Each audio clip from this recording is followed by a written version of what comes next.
Hello, magandang araw, magandang gabi, magandang hapon saan man kayo abutin ng aking live video today. Ako si Don Tipot na nag-aanyaya sa inyo. Samahan po ninyo ako dito sa ating kwentuhan ngayong araw na ito.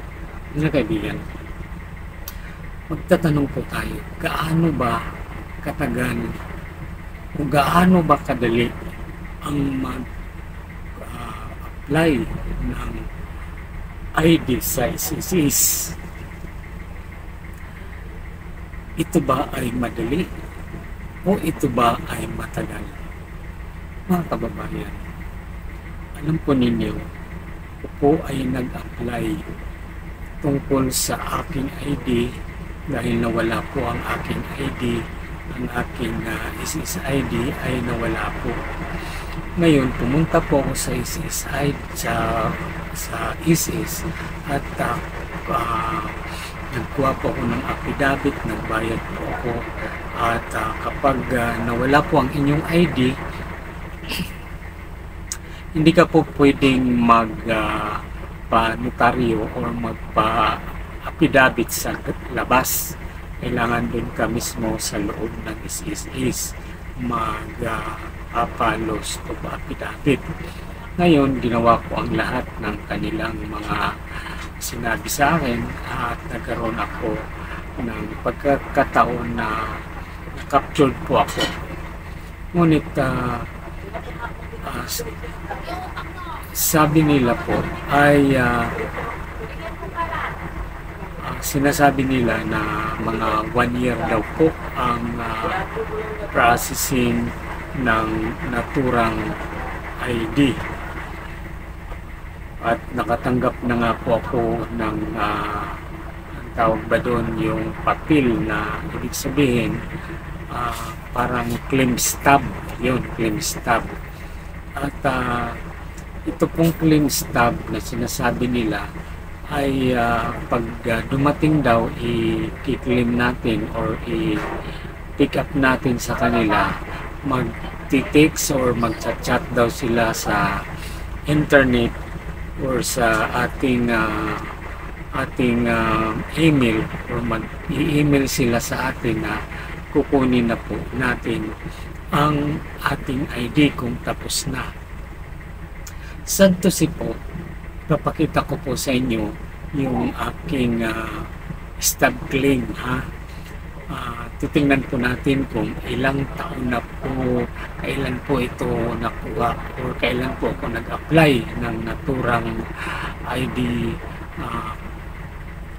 para sa ISIS kasi kailangan natin, alam naman natin na kailangan talaga natin ang ang ID lalo na pagka mga transaction about sa government transaction, sa bangko, sa iba pang mga requirements na may kukunin tayo, di ba? So, ito po, papakita ko po sa inyo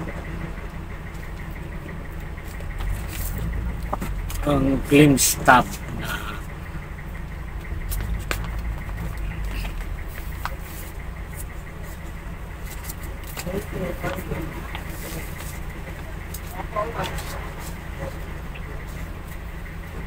ito po yung claim stub na to.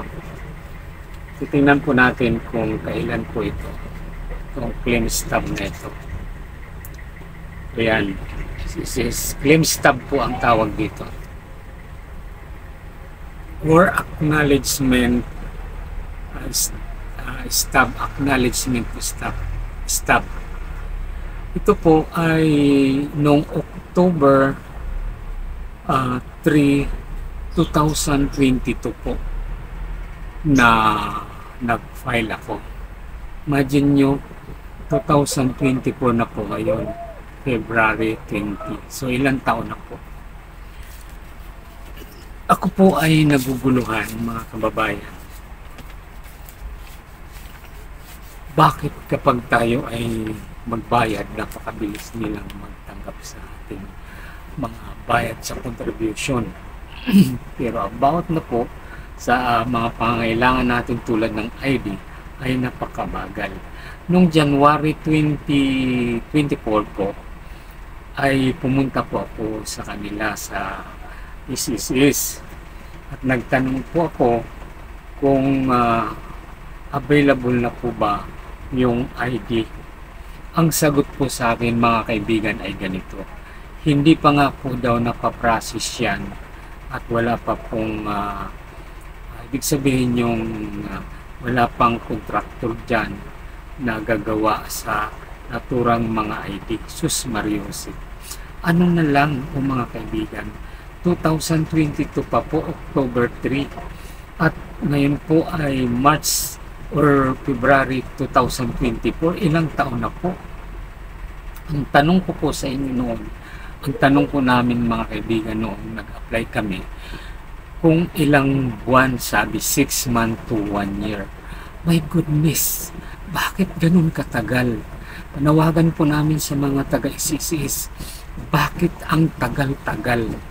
Bakit pag kami nagbayad ang bilis? Tapos yung mga aming mga pangailangan tulad ng ID ay napakabagal nyong kumilos. Imagine 2022, 23, 24, 2 taon na pong mahigit mga kababayan ang ating in-apply na UMID, tawag ba dyan, UMID or SSID. Bakit po hindi pa namin makukuha? Tanong po namin sa SSS, bakit po ganun katagal? Wala ba kayong planong na gawin pa yan? My goodness, ang tagal-tagal po mga kaibigan. Yun po ang aking tanong po doon sa mga taga-SSS. Sabi ko, kailan pa po magagawa ang aming ID? Ang sagot po sa amin, hindi po nila alam. So, hindi po nila alam. Ang sagot po nila ay hindi nila alam. Paano mangyari yan? Sa lahat po ng mga opisyal ng SSS, sana makaabot ito sa inyo. Bakit ganun? Kailangan po namin ang ID ng SSS dahil magagamit po namin sa lahat ng mga transaksyon. Bakit hindi ninyo maibigay-bigay? Bakit umaabot ng ganyan katagal? Senator Tulfo, sa lahat ng mga official, please naman, sana bigyan ninyo ng pansin. Bakit walang nagreklamo dito? Bakit walang nangyayari dito? Maabot na po ng 3 taon, 4 na taon, 5 taon, hindi pa rin yung pinapagawa ang aming mga ID. Paano po yung mga bagong membro na gustong magkaroon ng ID dahil kailangan po yung sa trabaho, kailangan po sa mga transaksyon? Bakit hindi po ninyo maibigay? Bakit hindi ninyo mabigyan ng aksyon ang naturang problema? Matagal na po ito mga kababayan. Kaya kung kayo ay nanais na kumuha ng ID dito sa SSS, mas mabilis pong kumuha kayo ng postal ID. Dahil ang postal ID ay nasa 15 days lang makukuha nyo na. Pero dito po sa SSS ay imagine nyo, nakita nyo na po yung claim stub na binigay sa akin. October 3, 2022 pa po yun. Pero hindi pa po nila nagawa. At tinanong ko po nung January, ang sagot po sa akin ay hindi pa po nasimulan ang paggawa ng mga application para sa SSID. My goodness, bakit ganon? Bakit ganon? Pakisagot po sa lahat ng mga taga-SSS, bakit ganun? Hindi nyo binibigyan ng pansin at hindi ninyo kaagad-agad ma-process ang naturang ID. Nagtatanong lang po bayan kung bakit ganun sila napakahirap at napakatagal makuha ang ID na inaasam-asam natin at ito ay kailangan natin sa ating mga transaksyon dahil ito ay isang ID na valido, invalid ID sa ating bansang Pilipinas. Kaya ano ang mga plano ninyo dyan sa ISIS? Paabutin ba ninyo hanggang mabulok ang aming mga claim stub na binigay ninyo bago ninyo bago ninyo i-release, bago ninyo ipagawa ang aming mga ID? Ang iba namatay na lang, wala pa rin ID. Ang iba nag-claim na lang ng kanilang mga claim ay wala pa rin ID dahil sa kagagawan ng taga-ISIS na hindi natin malaman kung bakit hindi nila mapabilis ang paggawa.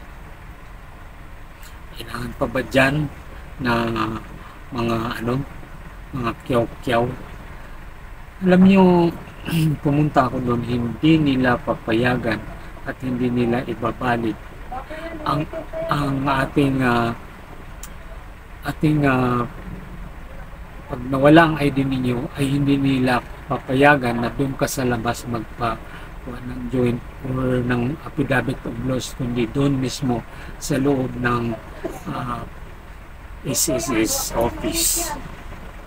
Kaya kung ang tanong natin, gaano ba kabilis o gaano ba katagal ang pagkuha ng UMID ID sa ISIS? Ang sagot, hindi alam ng mga taga-ISIS kung kailan makukuha ang in-apply ninyong.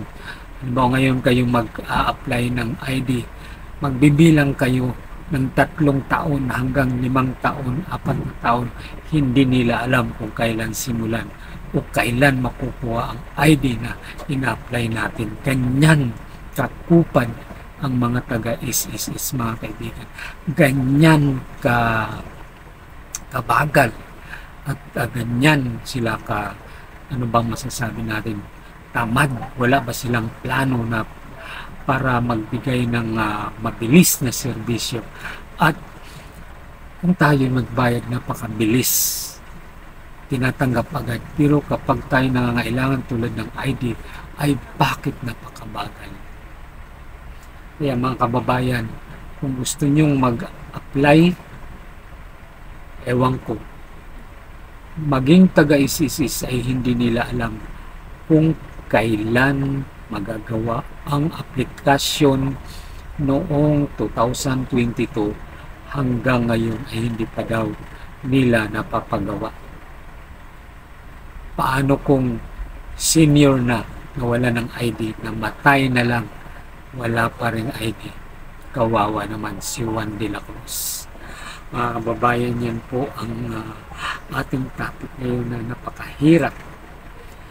At mag-antay tayo sa wala. So panawagan po namin sa lahat ng mga opisyal sa ISIS, sana kumilos-kilos naman kayo para naman mapadali ang aming mga ID. Huwag naman ninyong pagalan na abot na ng 10 taon yan. Masyado naman po. Okay, sana naintindihan ninyo mga kaibigan ang aking sinasabi. Yan po ang katotohanan na matagal po talaga. Pag mag-apply ka ng ID sa ISIS ay napakatagal. Sabi ko nga nung kaibigan ko, aba sir, 2021 pa ako, 2020 pa ako kumuha ng file ng ID. Pero hanggang ngayon 2024, wala pa rin. Bakit kaya ganun? Sana mapaabot sa inyo mga kaibigan, paki-share, paki-kalat po ninyo ang video ito para naman mapaabot sa ISIS, sa head office ng ISIS, kung ano po ang tanong natin, bakit po napakatagal ang pag-release ninyo o pagpapagawa ninyo sa naturang mga ID. So yun lang mga kaibigan ang ating topic. Sana po ay paki-share, like, and subscribe po ninyo ang aking YouTube channel. At marami pa tayong tatalakayin tungkol dito, tungkol sa mga bagay-bagay na pangangailangan ng bawat Pilipino. So ito po ang inyong kaibigan Don Pipot na nagsasabi sa inyo, maraming salamat po sa inyong walang sawang pagsubaybay dito sa ating video para sa ISIS. Maraming salamat po. Bye-bye. Thank you. Thank you. Thank you.